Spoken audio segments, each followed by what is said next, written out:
Grazie presentazione. Adesso diamo la parola all'ingegnere Panto, che è, come dicevo, coordinatore preferito di Veneto Stato ed è anche responsabile di energia per il territorio di Veneto Stato. Parlerà proprio dell'impatto sul territorio di energia e impatto sul territorio. Okay? Buongiorno a tutti, sono lieto ed onorato di essere qui oggi in questa sala che vedo piena. La provincia di Rovigo è sicuramente una provincia periferica rispetto alla regione del Veneto. Vedo però un grande interesse da parte di questo territorio a far parte sempre di più di un Veneto innovativo, un Veneto che guarda al futuro. Mentre altre province periferiche come la provincia di Belluno in questo momento stanno scegliendo altre strade e noi non siamo assolutamente contrari, perché ognuno ha il diritto di decidere del proprio destino, quindi tra virgolette si salvi chi può. Siamo ben lieti e ben felici che la provincia di Rovigo scelga il Veneto e le altre province più industrializzate come punto di riferimento per il proprio futuro.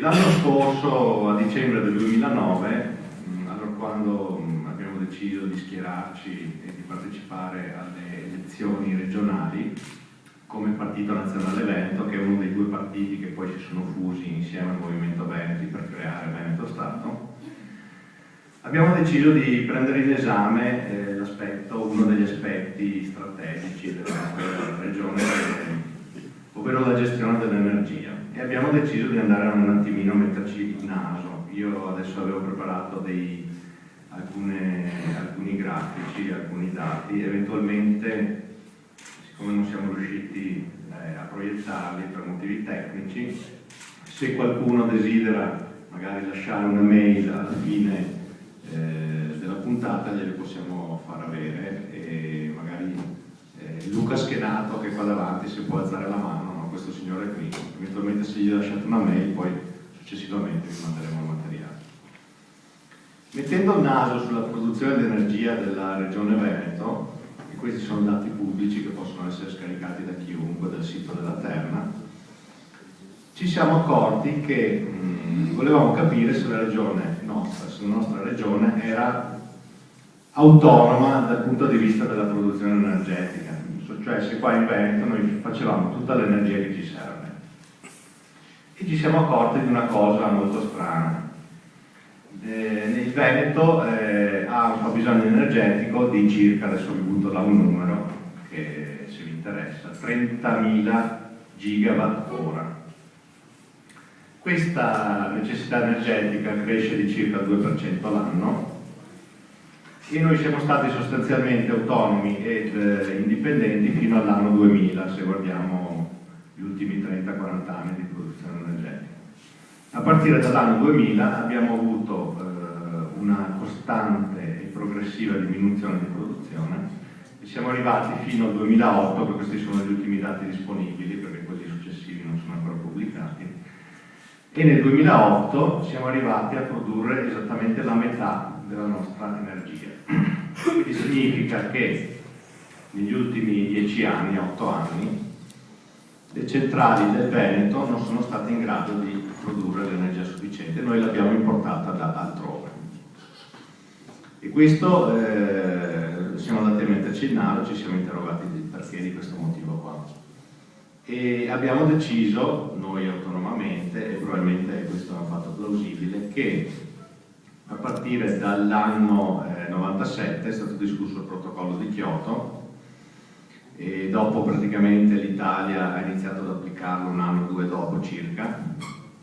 Sapete che con il protocollo di Kyoto ci sono adesso non entro troppo nell'aspetto tecnico, comunque prendendo come base l'anno 1990 bisogna arrivare al 2020 a produrre in atmosfera una quantità inferiore al 5% di anidride carbonica. Se andiamo a vedere tutte le altre province, regioni italiane, non c'è stata una diminuzione di potenza energetica prodotta. È successo solo in Veneto. Cosa è successo in pratica? Che siccome le centrali venete erano le più inquinanti, le più arretrate, nel senso che l'Italia non ha fatto investimenti nelle centrali del Veneto negli ultimi 20-30 anni, noi ci siamo trovati con delle centrali vecchie, molto vecchie e molto superate, super inquinanti, al punto tale che l'Italia, per rientrare nel protocollo di Kyoto, ha semplicemente girato la manetta e ridotto la produzione di energia delle centrali del Veneto. Quindi tutte le centrali del Veneto, abbiamo quella qui sul Po, in provincia di Rovigo, poi abbiamo quelle a Fusina, sia dell'Edison che dell'Enel, che sono super inquinanti. E per questo motivo è stata ridotta la produzione di energia, con tutti gli annessi e connessi, nel senso che costerà tantissimo produrre energia con centrali che vanno a metà potenza, e questa è una prima indicazione. Una seconda indicazione è che da questo grafico ci siamo resi conto che noi veneti siamo stati un po' trattati, tra virgolette, come delle pezze da piedi, nel senso che abbiamo delle centrali vecchie e inquinanti termoelettriche su cui non sono stati fatti investimenti in innovazione, investimenti per far produrre la stessa quantità di energia inquinando meno e così via.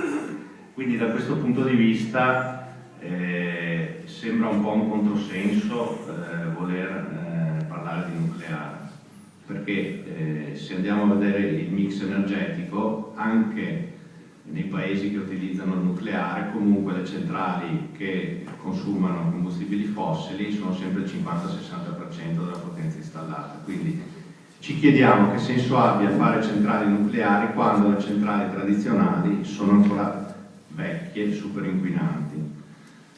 Sarebbe forse più opportuno, anzi riteniamo che sia estremamente molto più opportuno, fare investimenti prima eventualmente sulle centrali tradizionali piuttosto che andare a costruire centrali nucleari, anche perché alla fine se noi abbiamo centrali termoelettriche super inquinanti non è che poi inquiniamo meno.